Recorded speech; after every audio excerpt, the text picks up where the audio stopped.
Halo, perkenalkan nama saya Elsa Agustina Manurung dengan NIM 22222300091 dari kelas 1C, Prodi Pendidikan Bahasa Indonesia, Fakultas Keguruan dan Ilmu Pendidikan, Universitas Sultan Ageng Tirtayasa. Di sini saya akan memaparkan materi mengenai fungsi dan perkembangan bahasa untuk memenuhi tugas mata kuliah pengantar linguistik. Dosen pengampu Dr. Odin Rosidin, SPD MHUM. Mari kita mulai pembahasannya. Bahasa memiliki peran dan fungsi penting bagi manusia, baik dalam konteks kehidupan sehari-hari sebagai makhluk sosial maupun sebagai makhluk budaya. Menurut Tajudin dalam Rosidin, peran dan fungsi bahasa yaitu bahasa merupakan milik manusia, alat pemenuhan kebutuhan dasar, pembentuk pikiran, dan wadah pikiran, alat pembudayaan diri, pengungkapan kehidupan bertata krama, dan cermin jati diri bangsa. Dalam tataran kiprah manusiawi, bahasa memiliki fungsi yang tidak ternilai. Segala kegiatan yang dilakukan oleh manusia tidak terlepas dari fungsi-fungsi bahasa. Pada awalnya, bahasa memang tidak begitu berperan dalam membangun kehidupan karena masih dianggap sebagai pelengkap hidup. Namun, sejalan dengan perkembangan kemajuan peradaban manusia, bahasa menjadi salah satu penentu arah kehidupan. Bahasa dapat digunakan untuk berbagai kepentingan, mulai dari hal-hal yang sifatnya sederhana dan pribadi sampai pada hal-hal yang kompleks dan menyangkut hajat hidup orang banyak.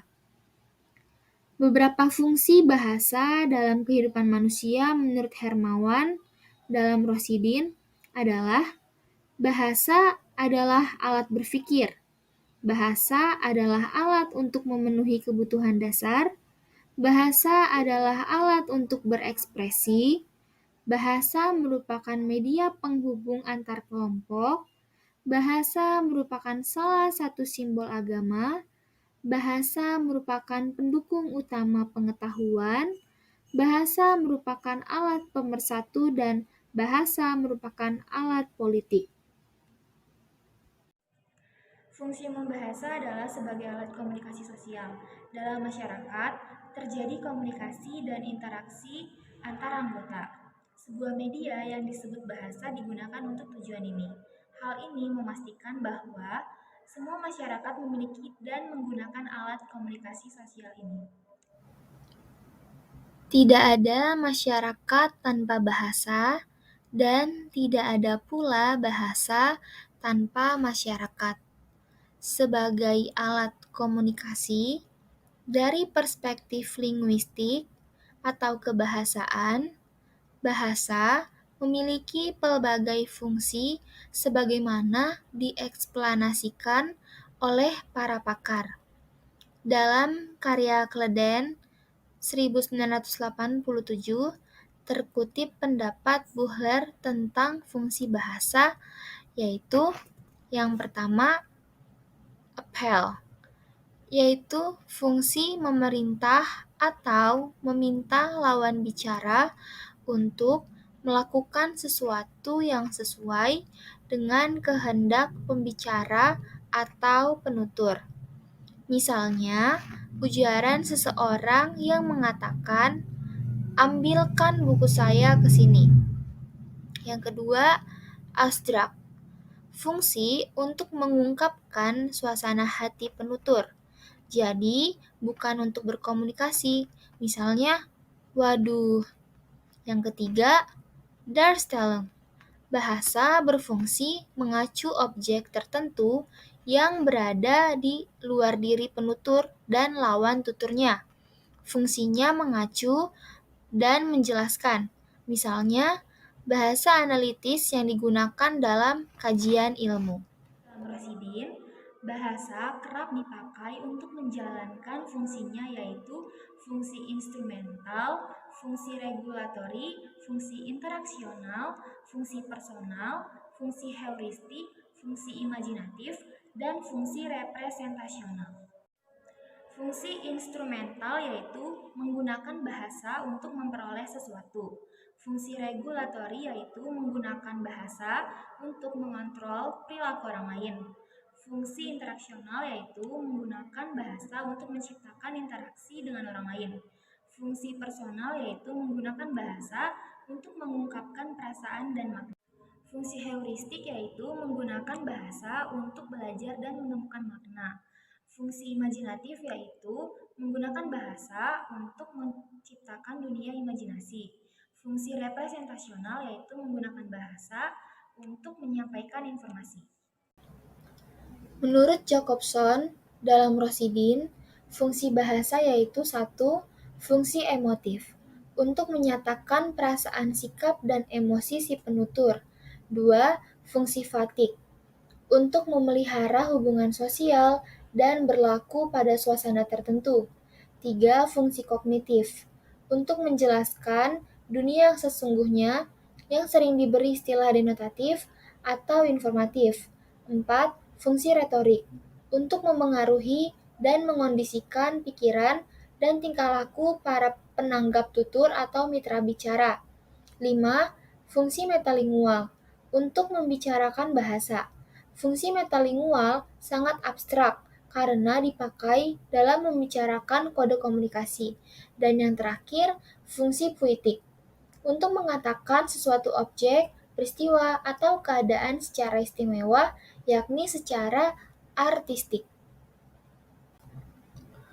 Kemudian menurut Finocchiaro dalam Rosidin, bahasa memiliki fungsi sebagai berikut. Yang pertama, fungsi personal, yaitu untuk menyatakan emosi, kebutuhan, pikiran, hasrat, dan sikap.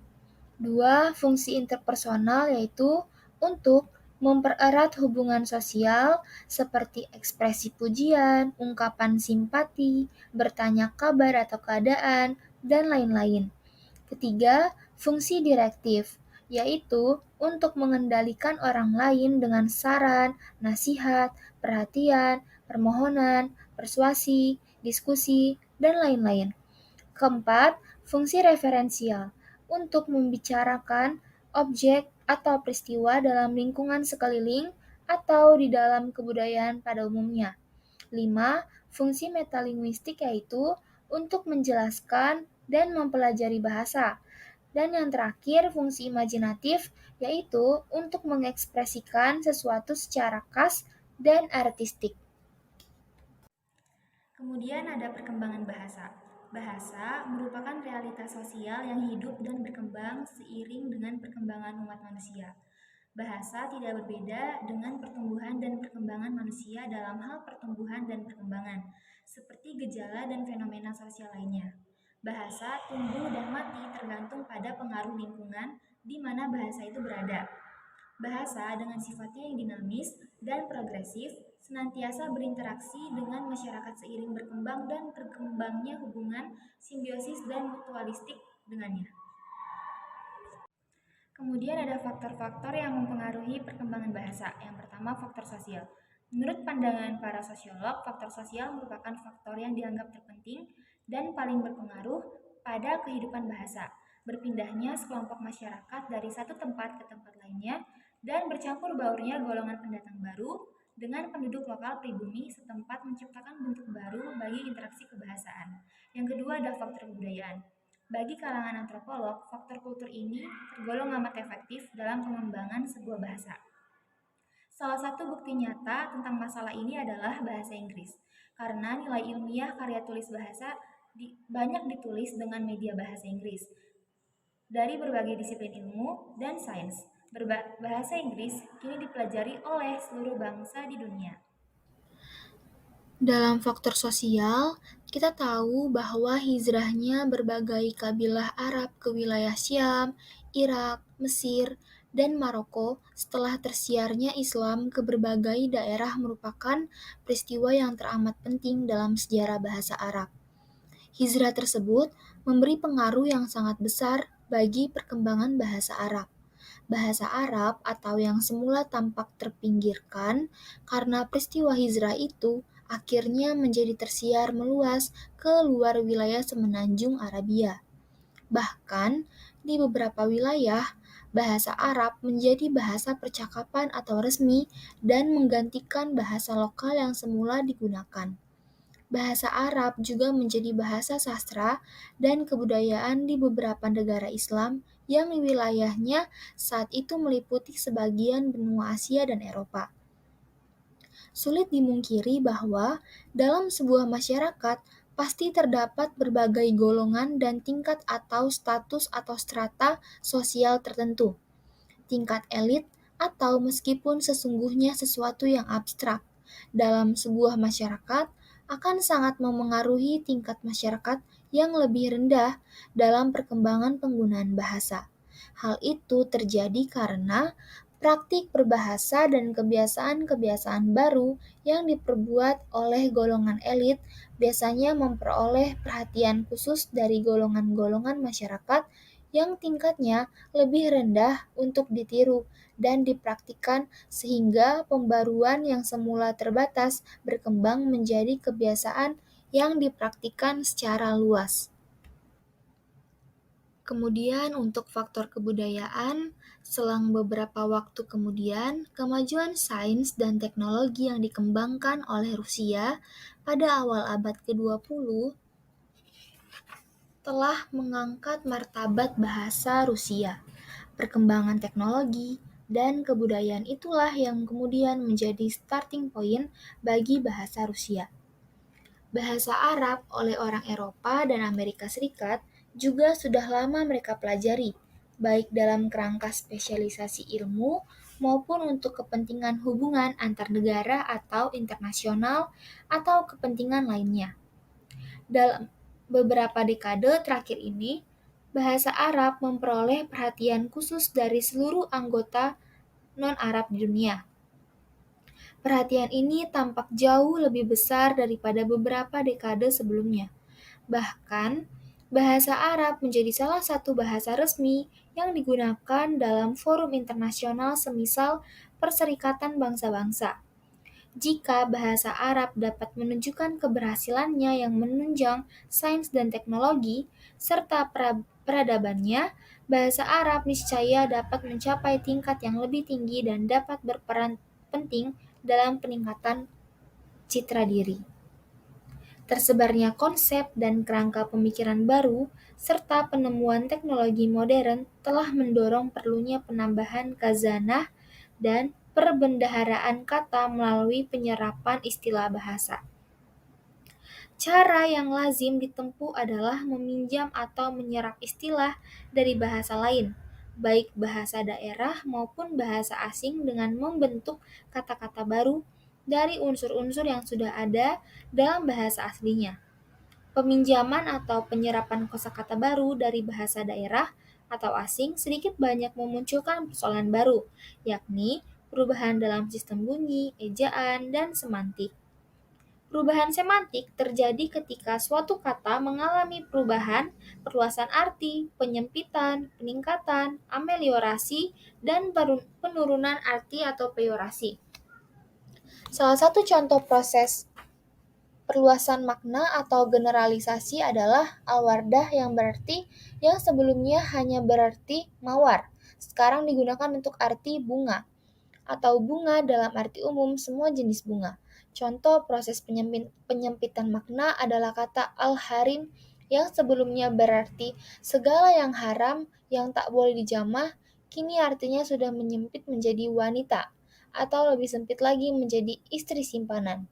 Contoh peningkatan makna adalah kata ar-rasul yang semula berarti utusan atau orang yang diutus untuk urusan apa saja, sekarang mempunyai arti yang lebih tinggi yakni utusan Allah.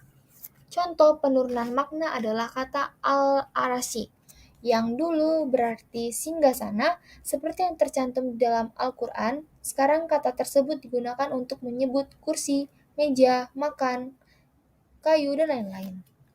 Faktor-faktor yang mempengaruhi perkembangan bahasa, kemudian ada faktor agama. Ini berbeda dengan bahasa Arab, karena selain sebagai bahasa ritual atau tujuan ibadah, juga menjadi bahasa pemersatu umat Islam. Bukankah bahasa Arab digunakan pula oleh Al-Quran sebagai kitab suci umat Islam? Hingga kini, bahasa Kitbi atau Koptik di Mesir dan Suryani atau Suriah di Syam dan Irak juga masih digunakan dalam batas-batas tertentu karena kedua bahasa itu berkaitan erat dengan penggunaannya dalam ritual di gereja. Penggunaan bahasa Turki sebagai bahasa administrasi mengakibatkan semakin tersiarnya penggunaan bahasa itu, meskipun terbatas di wilayah yang menjadi bawahan dari Kesultanan Utsmaniyah. Setelah Kesultanan Utsmaniyah mulai pudar dan berakhir pula lah penggunaan bahasa Turki di kawasan tersebut. Kemudian untuk faktor politik, beda pula pada bahasa Belanda yang sangat berpengaruh dalam hukum positif yang hingga kini tetap diberlakukan di Indonesia. Padahal, mayoritas penduduknya adalah Muslim yang tentu saja sudah sewajarnya jika penduduknya memahami bahasa Arab sebagai salah satu bahasa komunikasi. Lalu yang ketiga ada faktor agama. Faktor agama yang menyebabkan bahasa Ibrani masih bisa bertahan sebagai bahasa yang dibaca dan dipelajari lebih dari 20 abad meskipun semata-mata dalam konteks religiusitas. Bangsa Yahudi mempelajari bahasa Ibrani dalam batasan tertentu karena bahasa tersebut digunakan dalam Kitab Perjanjian Lama. Dan yang terakhir ada faktor politik. Kekuatan politik suatu negara akan sangat menentukan kekuatan bahasanya. Fakta menunjukkan bahwa sebagian negeri di benua Afrika yang berbahasa Perancis, sedangkan sebagian lainnya berbahasa Inggris, mencerminkan adanya pengaruh kekuasaan politik yang sangat besar dari kedua bangsa penjajah, yakni Inggris dan Prancis. Sekian dari saya ucapkan terima kasih.